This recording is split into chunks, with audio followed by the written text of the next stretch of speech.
Hey guys, welcome back to my channel. My name is Mike. You guys are rocking with me on Mike's Intellectual Corner. On today's episode, we are diving into our Basil II Reformer, Restorer, and Bulgarslayer. This is a Kings and Generals, and without further ado, we're just going to get right into it, so let's go.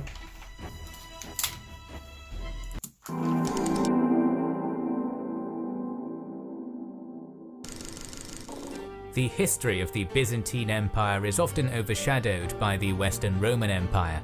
Yet among the small but illustrious order of truly notable Byzantine rulers, alongside such great figures as Justinian, Constantine and Heraclius, stands possibly the greatest ruler of the medieval age, Basil II.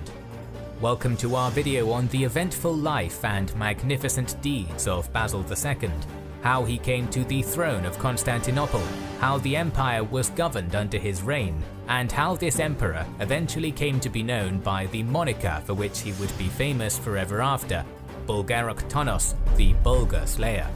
Basil II was son of Emperor Romanos II and his intelligent but low-born empress Theophano in 958. At this time, the emperors of Constantinople's century-old dynasty, called Macedonian due to the birthplace of its founder Basil I, intermittently lacked any real authority. Damn, isn't it kind of crazy? All of Belisarius's accomplishments down in Africa and on out west in Italy are kind of just reduced down to this. Granted, this is like, I want to say like 400 years later after that, but still, you know, it's kind of sad to see a little bit. Let's get back to of its founder Basil I intermittently lacked any real authority, although their line remained unbroken. Basil's grandfather Constantine VII was a puppet twice during his long reign, first subordinated to his mother and then to a usurping magnate, while the reign of Romanos himself had been a prosperous one, but it seems to have been despite the emperor, as his father preferred luxury and excess to military campaigns and administration. However, Romanos II unexpectedly died when Basil was just 5, leaving the imperial dynasty in a precarious position. This dangerous situation was solved swiftly when Byzantium's greatest general, Nicephorus Phocas, assumed the role of co-emperor and married Theophano, swearing to protect and uphold the rights of Basil and his brother Constantine, becoming, as historian Antony Caldelis phrased it, a guardian general. In his 6-year-long rule, the man who would become known as the Pale Death of the Saracens waged constant warfare, reconquering Cilicia, Cyprus and Antioch, as well as paving the way for possible future campaigns in Syria and Mesopotamia as the Abbasid Caliphate disintegrated. However, the strain on Byzantium's population and Nicephorus's failure as a politician led to his murder and deposition by John Tzimiskes in 969. Just like his predecessor, Tzimiskes, another guardian general, also guaranteed the inheritance of Theophano's children. Oh, that's a good, at least, you know what I'm saying? At least history would serve that he would probably most likely just come in and take the crown for himself, but it's honorable at the very least. Although he killed the previous king, guardian general, you know, he still is upholding that these kids are of right age, then they'll become king, and, you know, I'll step down and all that. That's very, you know, honorable at least, you know. The guardian general also guaranteed the inheritance of Theophano's children. During his 8-year-long reign, he managed to subdue Bulgaria and defeated the Rus armies of Sviatoslav. In 976 though, Tzimiskes died upon returning from a grand tour of the empire, leaving an 18-year-old Basil II basileus of an empire nearing the zenith of its medieval power. Due to the young ruler's inexperience, real governmental authority was exercised by courtier Basil Lecapenus. This vizier-like character reshuffled military appointments throughout the empire following Tzimiskes' death, stirring up a hornet's nest. Domestikos of the East Bardas, Skleros, a general from an influential family, was demoted, but unwilling to take such a slap in the face, Skleros proclaimed himself emperor in summer 976. This initiated a civil war in Anatolia, which initially went well for the rebel forces, prompting Lecapenus to desperately recall one of Skleros's rivals, chief. If anything, right now, I feel like they're really lucky that they didn't lose any of their territory while they were going through this civil strife, especially out there in the Italy regions, because, you know what I'm saying, I feel like that's more easier for them to take, especially for people to take, 'cause that's more of an exclave, or it's interesting. But the rebel forces, prompting Lecapenus to desperately recall one of Skleros's rivals, chief of perhaps the greatest of noble families, Bardas Phocas. After being appointed Domestikos, he lured Skleros into northeastern Anatolia and defeated him in 979, after which the usurper fled to Baghdad. By 985, Basil desired political independence and dismissed Lecapenus.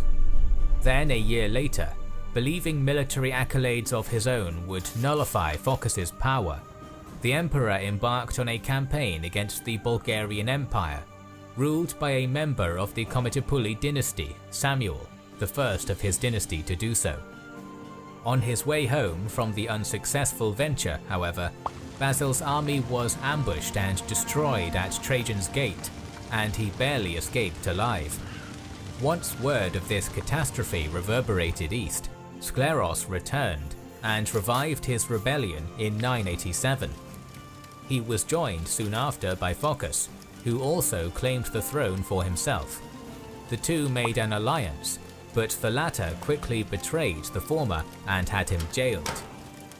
As Basil had little power in Asia Minor at the time, Phocas's armies were soon able to reach Abydos on the Hellespont. His situation seemed dire, but Basil II had one key advantage. Bardas Phocas was a powerful figure, but tactically. Yeah, it's kind of crazy how that's like probably the main, if not one of the main reasons probably why the Byzantine or the Eastern Roman Empire collapsed, is just the fact that they were going through civil wars like non-stop, or the fact that they were going through like a whole bunch of kings and stuff always had to worry about people coming for their thrones and stuff like that. It's just craziness. And had one key advantage. Bardas Phocas was a powerful figure, but tactically and strategically he was thoroughly incompetent. In a now immortal diplomatic dice roll, Basil II married off his sister Anna to Vladimir, Grand Prince of the newly Christianized Rus, in return for 6,000 of his ferocious Varangian mercenaries, who would be loyal only to the Byzantine emperor. Their impact on Basil's reign was felt immediately.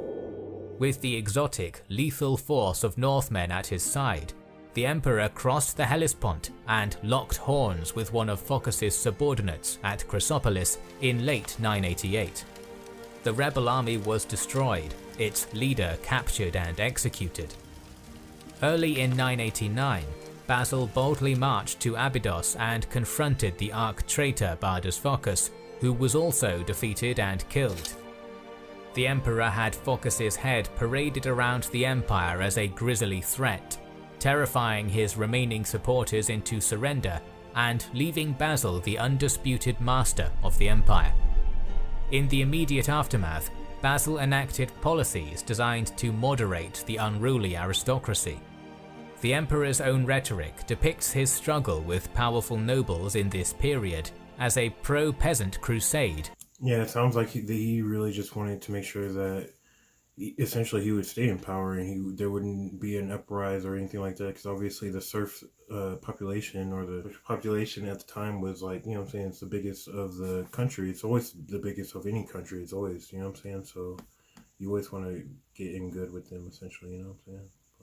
Struggle with powerful nobles in this period as a pro-peasant crusade, with himself as the champion of the serfs.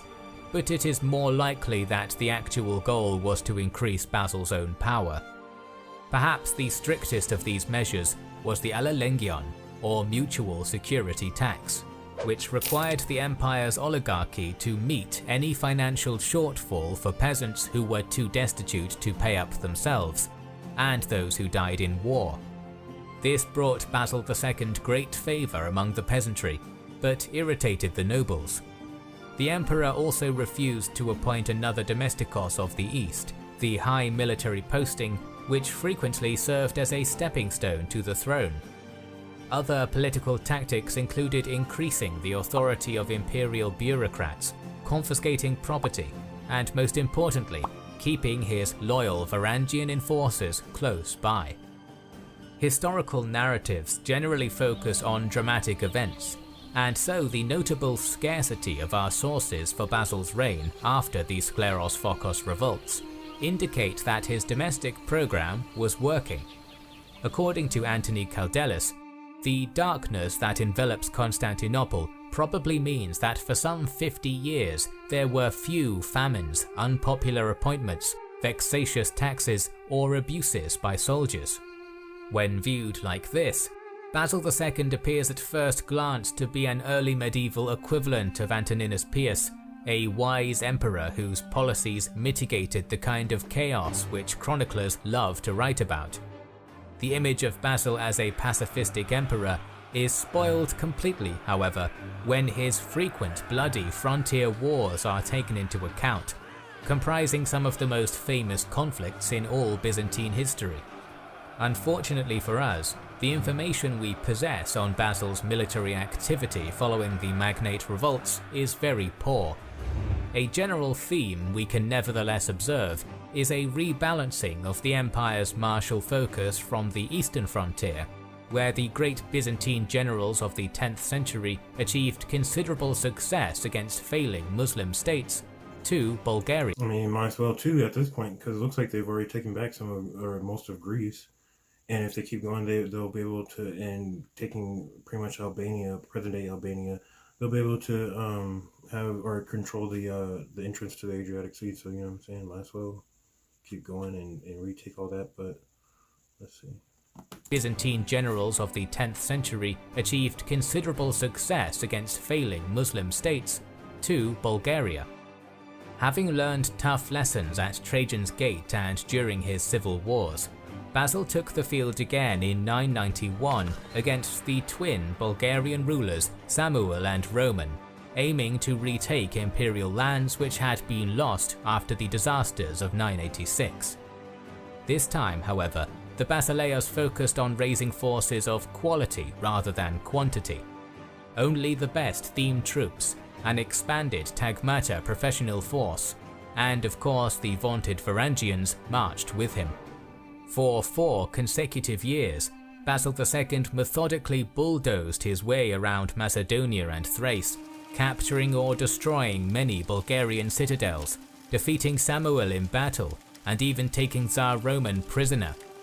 To make the campaign easier, Basil employed typically sharp Byzantine diplomacy to encircle his foe, drawing up alliances with Serbian Dukia and Croatia. Meanwhile, the situation on Byzantium's eastern frontier in Syria was deteriorating. Since hostilities with the Fatimid Caliphate resumed in 990, Dux of Antioch Michael Bordzis had been repeatedly thrashed and the empire's satellite state of Aleppo besieged. After receiving an appeal from the latter whilst campaigning in Bulgaria, Basil departed with his main army. And if I'm not mistaken, anyway, doesn't the First Crusades in like a few, not a few, I want to say in like a few hundred years from this anyway, like they want to start trying to reconquer Tripoli and Jerusalem and all that stuff, if I'm not mistaken. Whilst campaigning in Bulgaria, Basil departed with his main army and went east in early 995. To ensure the march was as efficient as possible, the Basileus mounted his infantry on mules so that the entire army could travel more swiftly. Because of this, it took only a month to move from Bulgaria to Antioch. This goes a long way to show the type of commander Basil II was, a strategist, logistician, and micromanager who, while not a flashy battlefield tactician, scoured the Byzantine military manuals and used that knowledge to bring home the victories. Not wasting a moment, Basil beelined straight for Aleppo and forced the Fatimid siege army into a panicked retreat.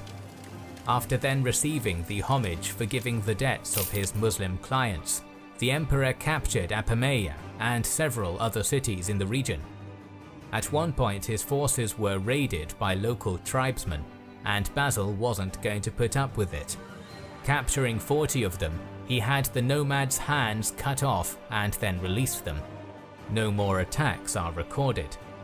Choosing to remain in Syria until the area was stable, the emperor fought more battles against the Fatimids and inserted himself diplomatically into the caliphate's disintegrating political situation. To earn its goodwill, Basil refused to support a revolt against Cairo in 997, but then pivoted and cynically supported Tyre's insurrection a year later because it severed. To me, it's kind of insane that the Bulgarians up north aren't like taking advantage of the situation, of the fact that they're busy on the Western Front. Like, you know what I'm saying? At the very least, Bulgaria should have, you know what I'm saying, spies or whatever being able to go into the Byzantine Empire and know that situation's happening and take advantage of it, you know what I'm saying? 7, but then pivoted and cynically supported Tyre's insurrection a year later because it severed Fatimid supply lines. At the turn of the new millennium, with the East pacified, Basil II signed a decade-long peace with Cairo, integrated part of Georgia, and then turned his gaze back to the west. To ensure tranquility remained on the Fatimid border, the Basileus' trusted subordinate Nicephorus Orenos, who had recently beaten Samuil's army in Basil's absence, was left there as dux. Making his way up the Via Militaris, the emperor established his base of operations at Philippopolis before turning north, taking Sredets and a number of peripheral fortresses despite gritty resistance. With the Sofia basin thereby secured, Samuil's domains were cut in two, leaving each segment more vulnerable. Then in 1001, Basil embarked on a campaign to recapture Byzantine possessions in Greece and Macedonia, capturing Beroea, Kolydros, Servia, most of Thessaly, and a hilltop fortress known as Vodden. The next year, war continued, with Byzantine forces invading the Middle Danube in an attempt to confine Tsar Samuil, who had inherited the title after Roman's death at Constantinople, in an imperial pincer. Basil invested the region's primary fortress of Vidin. As his countermove, the Bulgarian ruler circled around and sacked Adrianople as a distraction, hoping the emperor would withdraw to deal with him. Unwilling to be peeled away from his strategic objective, however, Basil safely ignored. Kind of crazy too that the Bulgarians didn't like try to, you know, solidify different treaties and stuff, or different allies and stuff around the region to help them pretty much do a coalition on the Byzantines. And you know what I'm saying? Because obviously, if they take over Bulgaria, what's stopping them from trying to again take over those fallen Roman territories like they keep always doing? So why not band together? You know what I'm saying? As a distraction, hoping the emperor would withdraw to deal with him. Unwilling to be peeled away from his strategic objective, however, Basil safely ignored Samuil's feint and saw out the 8-month siege, which ended in success during December 1002. With Vidin's fall, Bulgaria's heartland was virtually encircled by Roman bases. In 1003, after wintering in the captured city, the emperors Tagmata and Varangian warriors took Nisus before bearing down on Skopje. There they encountered Samuil's relief force opposite them over the Vardar River. The Tsar encamped on the south side, trusting in the watercourse's depth to protect his camp. Unfortunately for him, the Byzantine emperor discovered a fordable section, crossed the Vardar at night, and descended on the Bulgarian camp, forcing Samuil into rout. It would be gratuitous to include every one of Basil's victories, but all of these triumphs led to a military status quo summarized by our main source, John Skilitzes. Samuil could do nothing in open country, nor could he oppose the emperor in formal battle. He was shattered on all fronts and his forces were declining. The weakening of Bulgarian forces meant that they could no longer go toe-to-toe with the clinical Byzantines.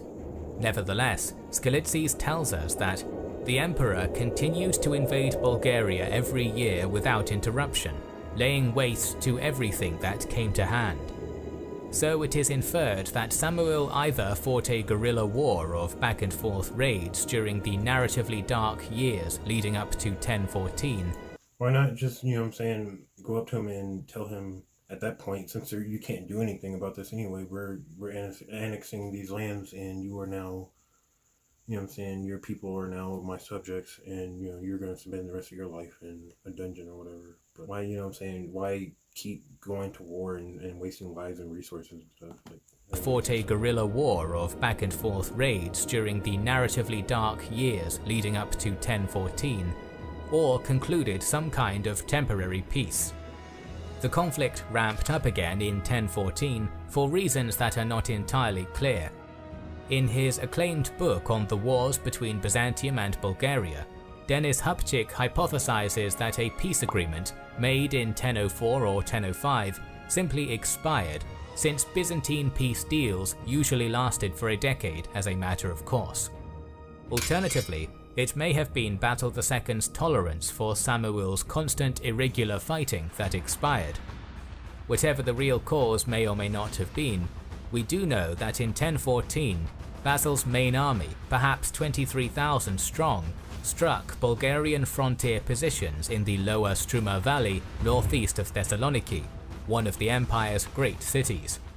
From his base at Komitini, the emperor marched north along the Struma River until he reached the valley carved out by one of its westward leading tributaries. What's kind of sad too, if I'm, you know, them obviously I'm just kind of noticing, is the fact that after the fall of the western part of the Rome, existence of the eastern part of Rome, it's just trying to get those territories back, but never ever succeeding, and to the point where they're starting to, you know what I'm saying, they just start to decline and get smaller and smaller, and to the point where they're nothing but the city of Constantinople itself, and then they get taken over by, you know what I'm saying, Mehmed and all that. It's just crazy to think about, you know what I'm saying? The emperor marched north along the Struma River until he reached the valley carved out by one of its westward leading tributaries. Basil pivoted and advanced into this low area between two large mountain ranges, which the Byzantines dubbed Kimbalonga, or Long Plain, until it narrowed midway through. At the valley's most enclosed point, known as Kuyaj, or more notoriously Claydon, Little Key, the imperial forces discovered Samuil's And it's crazy to me that the Bulgarians did not freaking use the advantage of this path right here to set up like some cavalry to come up on the backside. Like, that's ridiculous to me that they didn't do that. But you know, let's see. Little Key, the imperial forces discovered Samuil's revitalized Bulgarians blocking their path, heavily fortified behind formidable earthworks. With little other option than to test the enemy defences, Basil II launched a series of frontal attacks against the Bulgarians, which Skilitzes describes. The Byzantine soldiers attempted to force a way in, but the guards stoutly resisted, killing the assailants and wounding them by hurling weapons from up above. Applying Herodotus's immortal tale of Thermopylae, Basil dispatched Xiphias to outflank the Bulgarians via a Belasitsa mountain pass, while he attacked from the front, leading to a complete imperial victory and many prisoners taken. Bulgaroktonos supposedly had 15,000 captive Bulgarians blinded, leaving only 1 in 100 men with a single eye to lead their comrades home. When these unfortunate souls filed back into Samuil's capital weeks later, the Tsar supposedly suffered a seizure and died. Following the Tsar's defeat, his realm succumbed to dynastic strife and weakened even further, allowing Basil II to mop up the last embers of resistance. Finally, when one of the last Bulgarian claimants, Ivan Vladislav, was killed outside Dyrrhachium in 1018, the remainder of Bulgaria's royalty and Bolyari leadership realized there was no prospect of victory and surrendered, ending a Bulgarian empire which had troubled Eastern Rome for over 3 centuries. Basil toured his newly conquered territories, setting up administrative structures, accepting surrenders and acclamations, before going to Athens and giving thanks to God at the Parthenon, now functioning as a church. Then he returned to Constantinople and celebrated a triumph, parading himself, all of the sea's treasure, and his Komitopuli clan captives particularly the Tsarina Maria, through the city as a victorious general. Although the moniker Bulgarslayer might give the impression that Basil II disliked Bulgarians in particular, he actually treated his recently acquired subjects and their former Boyari lords with considerable tact, generosity and lenience. In fact, he dealt with this problem of integration so well that Bulgaria would be under Byzantine rule for almost 2 centuries. I mean, of course, why go through the trouble of, going through warfare and all that stuff for literally what it seemed like 300 years for them to just revolt and you lose that province anyway because you went about it in the wrong way anyway. You got to be a politician on as well as a conqueror. You know what I'm saying? That's how the greats do it. So well that Bulgaria would be under Byzantine rule for almost 2 centuries. The remnant of Bulgaria's leadership was seamlessly inserted into the empire's social structure, showered with prestigious imperial ranks and titles, and granted rich donatives, as well as land of their own to rule, if they pledged fealty to Basil. Surviving members of the Bulgarian Komitopuli house were made patricians and given land in Anatolia, both physically removing them from the Balkan realm they once ruled, and tying their fate to Constantinople. In perennially sensitive matters of religion, the emperor proved himself light-handed by confirming the Bulgarian church's autonomy from the Byzantine church, but intelligently refused to recognize its leader as equal in status to the patriarch in Constantinople. Meanwhile, commoners' day-to-day lives in the conquered regions were not heavily disrupted, as Basil retained the previous tax system, the only change being which treasury their wealth ended up in. As Yahya of Antioch optimistically concluded, in uniting one with the other, he brought to an end the ancient animosity that had existed between them. With Byzantine authority established throughout most of the Balkan Peninsula, Basil went off to campaign in Georgia during the early 1020s. However, despite the apparent glory of the age, a rebellion erupted in Cappadocia during 1022, led by the hero of Claydon, Xiphias, and Nicephorus Phocas, Bardas's son. Unfortunately for the would-be usurpers, a lightning-fast imperial response led Xiphias to murder his magnate colleague in panic. Neither this act of double betrayal or his role at Claydon saved him. According to one account, Xiphias was viciously tortured to death upon being captured by Basil's agents and hurried back to the capital. Yet another example of the Bulgarslayer's fearsome deterrence tactics. Basil II passed away in December 1025. The fact that there's always another freaking usurper in Byzantine history is just ridiculous to me. Like I said, they always have to worry about that. Even freaking Justinian and all of them had to worry about that. It's just it's why I think it's one of the reasons why they just steadily decline. You can't have a perfect system, or you can't have a perfect kingdom in place and just keep having usurpers. You know what I'm saying? That doesn't work. That doesn't make sense. You know what I'm saying? Basil II passed away in December 1025 at 67 years old, his reign having been a long revolt sandwich with a sweet filling of stunning military success and relative domestic bliss. His younger brother and successor, Constantine VIII, who had lived irrelevantly in Basil's shadow for over half a century, buried his dead sibling at the military mustering point at Hebdomon instead of the imperial mausoleum, as was his wish. The lengthy epitaph of Basil II's tomb survives to this day and provides a beautiful glimpse into how he wished to be remembered. From the day when the King of Heaven called upon me to become emperor, the great overlord of the world, no one saw my spear lie idle. Although Basil the Bulgarslayer would later be remembered as one of the greatest rulers in Byzantine history, his successes would not long outlive him. Increasing imperial mismanagement, terrible civil strife, and the presence of ferocious new enemies would eventually, less than half a century after its greatest triumph, lead to its greatest failure at Manzikert in 1071. We will talk about Roman and Byzantine history more in the coming months, so make sure you are subscribed to our channel and have pressed the bell button.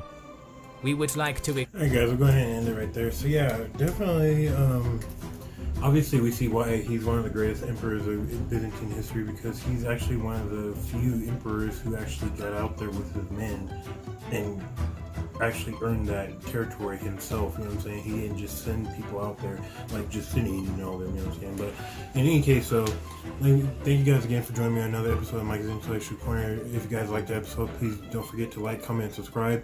I will see you guys in another one. I'm out. Peace.